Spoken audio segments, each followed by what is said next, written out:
അപ്പോൾ ഞാൻ ഇന്ന് ഈ വീഡിയോയിൽ പറയാൻ പോകുന്നത് ഞാൻ കേരളത്തിൽ നിന്ന് ലഡാക്കിലേക്ക് പോയ റൂട്ടിനെ പറ്റിയാണ്. ഈ റൂട്ട് ചൂസ് ചെയ്യാനായിട്ട് 3-4 കാരണങ്ങളുണ്ട്. ഒന്നെന്ന് പറഞ്ഞാൽ ഞാൻ പോയത് 21 വർഷം പഴക്കമുള്ള മാരുതി 800-ലാണ്. അപ്പം എല്ലാ ദിവസവും ഒരു 300-350 കിലോമീറ്റർ ഓടിച്ച് അങ്ങോട്ട് പോകാമെന്നായിരുന്നു പ്ലാൻ.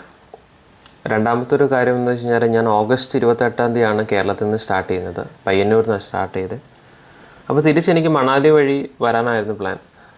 അപ്പം യൂഷ്വലി ഈ ലേ മണാലി ഹൈവേയിൽ സെപ്റ്റംബർ എൻഡൊക്കെ ആകുമ്പോഴത്തേക്കും സ്നോഫോൾ തുടങ്ങും.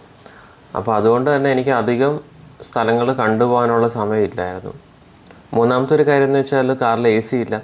അപ്പം രാവിലെ ഒരു 4:30-5 മണിക്ക് സ്റ്റാർട്ട് ചെയ്ത് ഉച്ചയ്ക്ക് അടുത്ത സ്ഥലത്തെയും പിന്നെ അന്ന് അവിടെ സ്റ്റേ ചെയ്യും. അന്ന് വൈകുന്നേരം ബാക്കിയുള്ള സമയം ചെന്നെത്തിയ സ്ഥലം എക്സ്പ്ലോർ ചെയ്യാന്നുള്ള പ്ലാനിലാണ് പോയത്.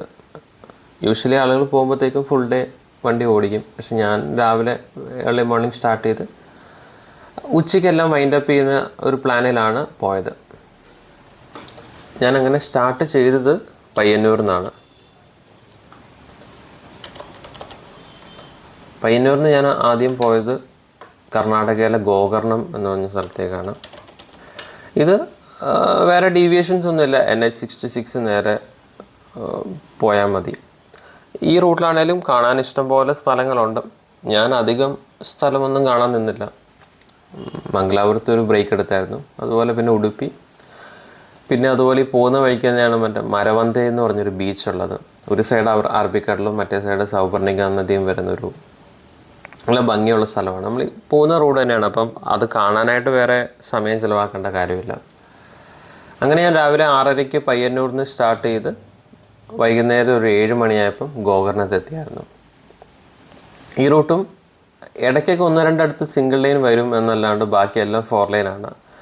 ഈ കുറച്ച് മെയിൻ സിറ്റീസൊക്കെ വരുമ്പോൾ അത്യാവശ്യം തിരക്ക് വരുമെന്നല്ലാണ്ട് ബാക്കി സ്ഥലങ്ങളൊക്കെ നമുക്ക് ഡ്രൈവ് എൻജോയ് ചെയ്യാൻ പറ്റിയൊരു റൂട്ടാണ്.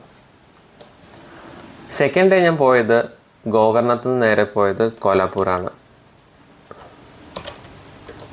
മഹാരാഷ്ട്രയിലെ കോലാപ്പൂർ.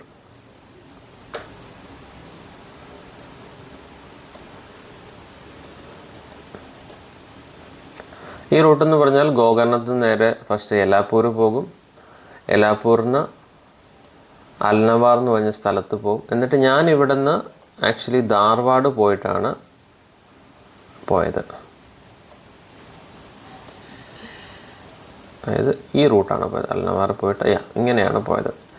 ഇത് പോകാനായിട്ടുള്ളൊരു കാരണം എന്താണെന്ന് വെച്ച് കഴിഞ്ഞാൽ ഈ റൂട്ടെന്ന് പറഞ്ഞു കഴിഞ്ഞാൽ നല്ല ഭംഗിയാണ് കാണാനായിട്ട്. നമ്മുടെ വെസ്റ്റേൺ ഗാട്സിനെയൊക്കെ ഭംഗിയൊക്കെ ആസ്വദിച്ച് ഓടിക്കാൻ പറ്റിയ റൂട്ടാണ്. ഞാൻ പോയ ദിവസമാണ് നല്ല മഴയുണ്ടായിരുന്നു. തിരക്കൊന്നും കാര്യമായിട്ടില്ല, മൊത്തം പച്ചപ്പാണ്. അപ്പം നമ്മൾ ശരിക്കും ഈ NH-48 ആണ് പൂനെ ബാംഗ്ലൂർ ഹൈവേ.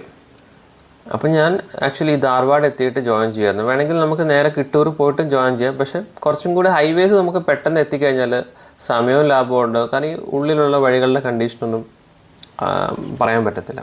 അപ്പോൾ അതുകൊണ്ട് തന്നെ ഞാൻ കുറച്ചും കൂടി കിലോമീറ്റർ സ്വല്പം കൂടുതലാണെന്ന് തോന്നുന്നു. പക്ഷെ എന്നാലും ധാർവാഡ് ചെന്നിട്ട് നേരെ പൂനെ ബാംഗ്ലൂർ ഹൈവേയിലേക്ക് ജോയിൻ ചെയ്യുമായിരുന്നു. വൺസ് NH-48 കയറി പിന്നെ വേറെ ഡീവിയേഷൻസ് ഒന്നുമില്ല, നേരെ കൊല്ലാപ്പൂർ പോകാം. ഈ റൂട്ടും ഇടയ്ക്കൊക്കെ കുറച്ച് പണി നടക്കുന്നുണ്ടായിരുന്നു. അല്ലാത്ത സ്ഥലത്തൊക്കെ നല്ല ഭംഗിയാണ്.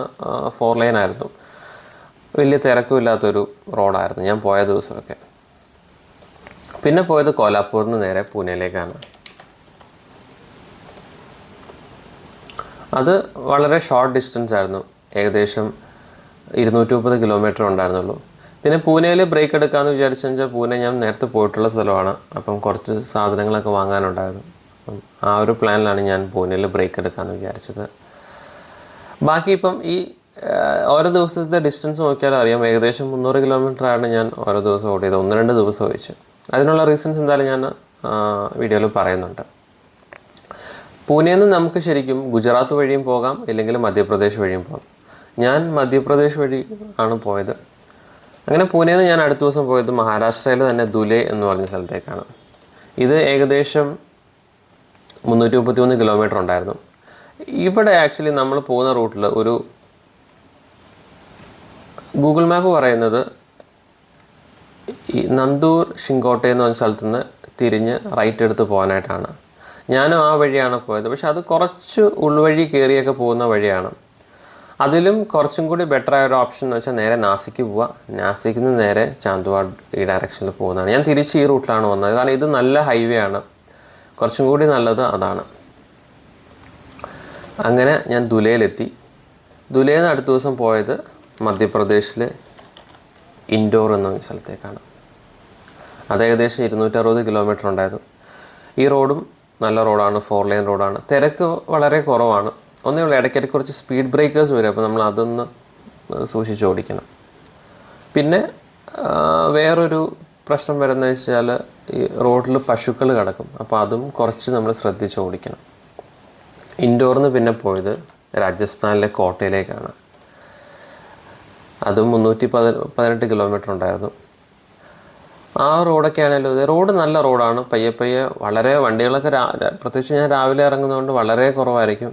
കോട്ടയത്താറാകുമ്പോഴത്തേക്കും പിന്നെ കുറേ ദൂരം 6 ലൈൻ റോഡുമാണ്. അവിടെയും വലിയ തിരക്കൊന്നുമില്ല. നല്ല രസമാണ്. നമുക്കങ്ങനെ വലിയ ഡ്രൈവ് ചെയ്യുന്നതിൻ്റെ പ്രഷറോ സ്ട്രെസ്സോ ഒന്നും തോന്നത്തില്ല. നല്ലപോലെ ഓടിച്ചു പോകാനുള്ളതേ ഉള്ളൂ. ഈ എല്ലാ സ്ഥലങ്ങളിലും ഞാൻ ഓൾമോസ്റ്റ് ഉച്ചയൊക്കെ ആകുമ്പോൾ എത്തും. ഞാൻ ഹോട്ടലിൽ വണ്ടി ഇടും. പിന്നെ ആ സ്ഥലമൊക്കെ അത്യാവശ്യം നമുക്ക് അടുത്ത് കുറേ സ്ഥലങ്ങൾ എന്തായാലും കാണും. അത് കാണും.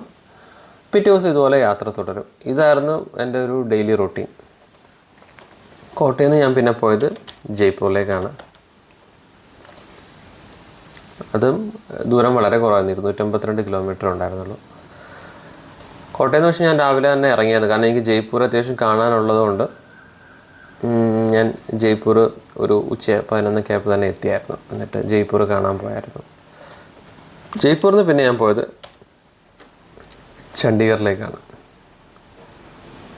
ഇത് അത്യാവശ്യം ദൂരമുണ്ട്, 474 കിലോമീറ്റർ ഉണ്ടായിരുന്നു. പക്ഷേ ഇത് നമുക്ക് അത്ര ഒരു സ്ട്രെസ്സ് തോന്നത്തില്ല, കാരണം ഈ നർനൂൽ അംബാല എക്സ്പ്രസ് ഹൈവേ, നർനൂലിൽ നിന്ന് അംബാല വരെയുള്ളൊരു അടിപൊളി റോഡാണ്. ട്രാൻസ് ഹരിയാന എക്സ്പ്രസ് ഹൈവേ 6 ലൈനാണ്. ഞാൻ ഈ റോഡ് ട്രിപ്പിൽ പോയി ഓടിക്കണമെന്ന് എനിക്ക് നേരത്തെ മനസ്സിലുണ്ടായിരുന്ന റോഡുകളിലൊന്നാണിത്. നല്ല രസമാണ്, നല്ല ഭംഗിയാണ്, അടിപൊളി റോഡാണ്. അപ്പോൾ ഇത്രയും കിലോമീറ്റർ ഓടിയാൽ നമുക്ക് അത്ര സ്ട്രെസ്സും തോന്നത്തില്ല. അങ്ങനെ ചണ്ഡീഗർ എത്തി. ചണ്ഡീഗറിൽ നിന്ന് പിന്നെ അടുത്ത് പോയത് ഞാൻ ജമ്മു കാശ്മീരിലെ പത്നിടോപ്പ് എന്ന് പറഞ്ഞ സ്ഥലത്തേക്കാണ്. അതും ഏകദേശം ദൂരം ഉണ്ടായിരുന്നു, 432 കിലോമീറ്റർ ഉണ്ടായിരുന്നു. അതായത് ചണ്ഡീഗറിൽ നിന്ന് നേരെ ജലന്ധർ പോകും, അവിടെ നിന്ന് പത്താൻകോട്ടിൽ നിന്ന് നമ്മൾ നേരെ ജമ്മുവിലേക്ക് കയറും. ജമ്മുവിൽ നിന്ന് നേരെ ഉധംപൂർ കൂടിയിട്ട് പത്നിടോപ്പ്. ആദ്യം ഞാൻ ജമ്മുവിൽ സ്റ്റേ അടിക്കാമെന്ന് വിചാരിച്ചു, പക്ഷേ അപ്പോഴത്തേക്ക് അത് ദൂരം വളരെ കുറവായിട്ട് തോന്നി. അതുകൊണ്ടാണ് ഏകദേശം ഒരു മടുക്കാവുന്ന രീതിയിൽ പത്നിടോപ്പിൽ സ്റ്റേ അടിക്കാമെന്ന് വിചാരിച്ചത്. പത്നിടോപ്പിൽ നിന്ന് പിന്നെ പോയത് ശ്രീനഗറിലേക്കാണ്. അത് ദൂരം വളരെ കുറവായിരുന്നു, 167 കിലോമീറ്റർ ഉണ്ടായിരുന്നുള്ളൂ. പക്ഷെ അന്ന് ഞാൻ ശ്രീനഗർ പോയിട്ട് ഒരു ഉച്ചയൊക്കെ ആയപ്പോൾ തന്നെ എത്തി. പിന്നെ അവിടെ മറ്റേ ഷിക്കാര റൈഡിനും ഒക്കെ പോയിരുന്നു. ശ്രീനഗറിൽ നിന്ന് പിന്നെ നേരെ പോയത് കാർഗിൽ. അത് 202 കിലോമീറ്റർ ഉണ്ട്. അതും നമ്മൾ സോജില പാസ് കഴിയുന്ന വരെ കുറച്ച് വഴി മോശമാണ്. വൺസ് സോജില പാസ് കയറി കഴിഞ്ഞാൽ പിന്നെ നല്ല റോഡാണ്. അതും ഇതുപോലെയാണ്, നല്ല ഡ്രൈവ് ഭയങ്കരമായിട്ട് എൻജോയ് ചെയ്യാൻ പറ്റുന്ന ഒരു റൂട്ടാണ്. ഞാൻ പോകുന്ന സമയമൊക്കെ എന്ന് വെച്ചാൽ ഓൾമോസ്റ്റ് സീസൺ കഴിയാറായ ഒരു സമയം കൂടെ ആയതുകൊണ്ട് റോഡിൽ വലിയ തിരക്കൊന്നും ഇല്ലായിരുന്നു.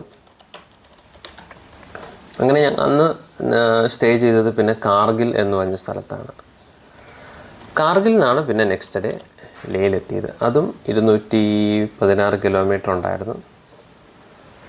അങ്ങനെ ഏകദേശം 12 ദിവസം അല്ലായിരുന്നു. ഇതിൻ്റെ ഇടയ്ക്ക് ചണ്ഡീഗർ എത്തിയപ്പം എനിക്ക് പനി പിടിച്ചു വരുന്നു. അപ്പം അങ്ങനെ ഒരു ദിവസം, അങ്ങനെ 13 ദിവസം കൊണ്ട് പയ്യന്നൂരിൽ നിന്ന് സ്റ്റാർട്ട് ചെയ്ത യാത്ര ഞാൻ ലേയിലെത്തി. ഏകദേശം 3574 കിലോമീറ്റർ ഒന്നുകൂടി.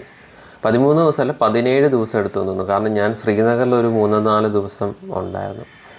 മൊത്തം അങ്ങനെ ഒരു 17 ദിവസം എടുത്ത് കൊണ്ട് കേരളത്തിൽ നിന്ന് ലഡാക്കിലേക്ക് എത്തിയായിരുന്നു.